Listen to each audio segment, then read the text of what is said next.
The first time that something struck me as odd with Anissa, she was in kindergarten. We were driving. Anissa was buckled up in her car seat in the back, and I remember her getting very excited and very happy. And I said, "What are you doing back there?" And Anissa's like, Mom, Bailey is here."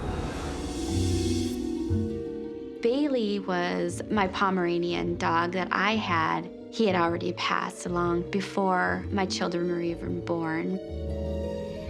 She's like, "Well, Mom, he's right under me, under my legs. Can't you see him? I can feel him under my legs." When Kim told me the story about Bailey at first, I was like, oh, okay, that's interesting. I didn't really know what to make of it or understand it. My thought was that she was imagining it. I really didn't think much of it at that time. Another odd thing happened. One morning, I was getting ready for work, and Anissa came in, and she said, Mom, I got a visit from my past daddy.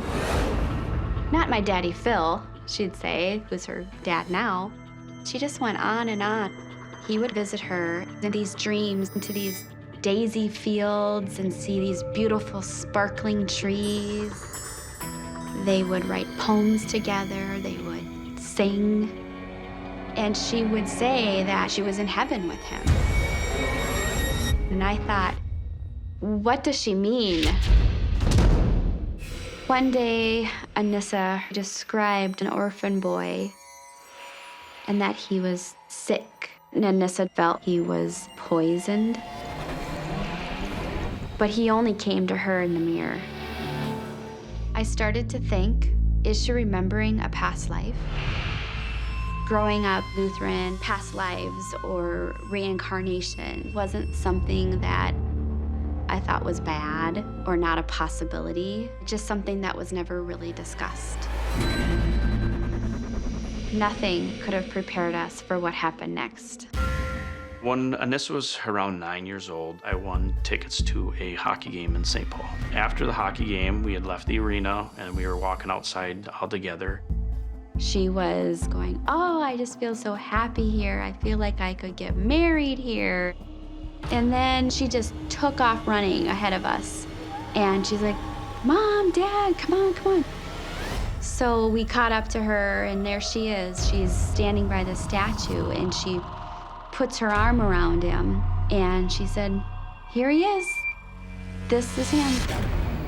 This is my past daddy that visits me in my dreams."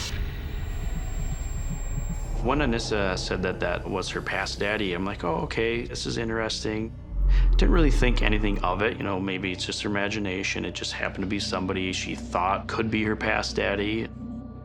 So we went up to the statue and read the plaque and found out that the statue was F. Scott Fitzgerald.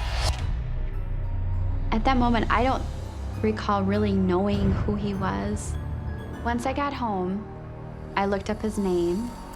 What I found was that F. Scott Fitzgerald was one of the greatest American novelists that wrote The Great Gatsby. Anissa drew a picture of what her past daddy looked like.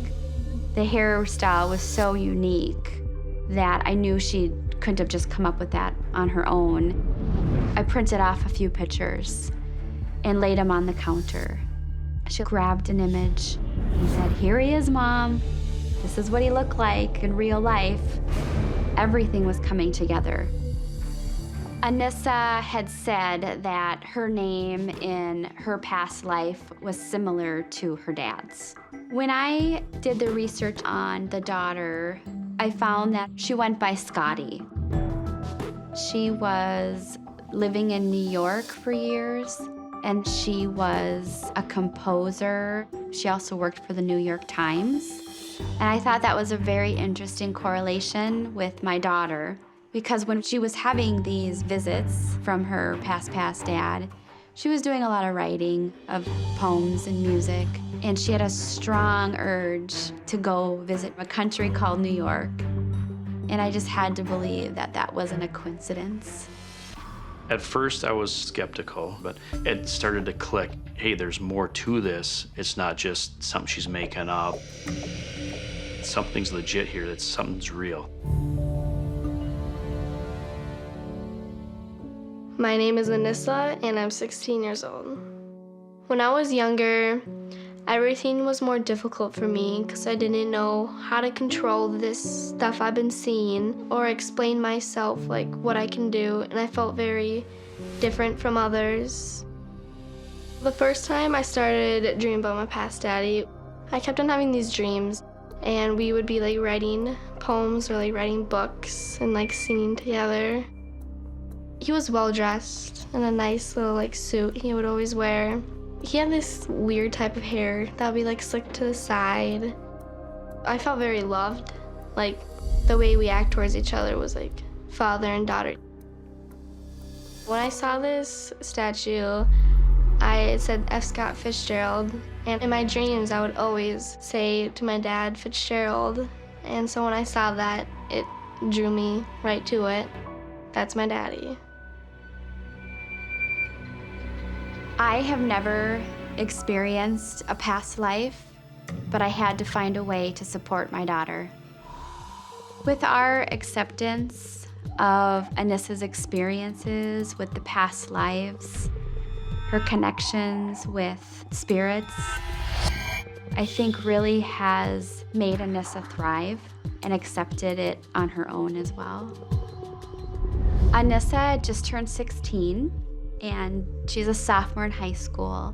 And just this past week, she was voted homecoming royalty for her sophomore class. I was so proud of her. And it's just so comforting to see her in the position that she's in. And there's some people that do know about Anissa and her sensitivities, yet they support her.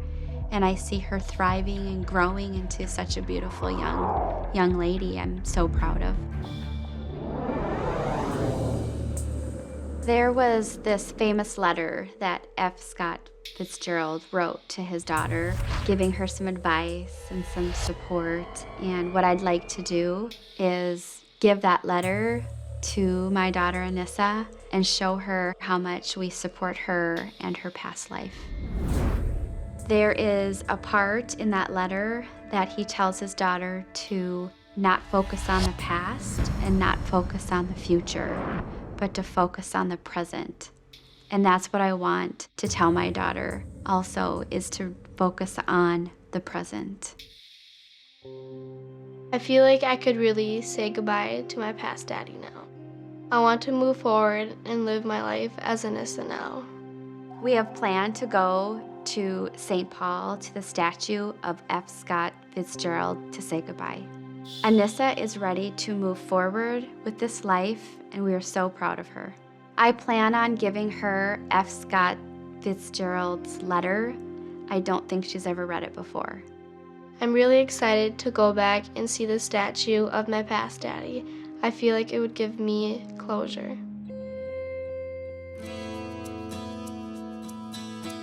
Kim and I decided to bring Anissa back to Rice Park so Anissa can see F. Scott Fitzgerald statue, kind of do a last goodbye and a final closure on F. Scott Fitzgerald. Anissa, I wanted to give this to you. I found this, and it is a letter that your past daddy wrote to his daughter, and I thought it was really important for you to not worry about the past and don't worry about the future, and just really focus on the present.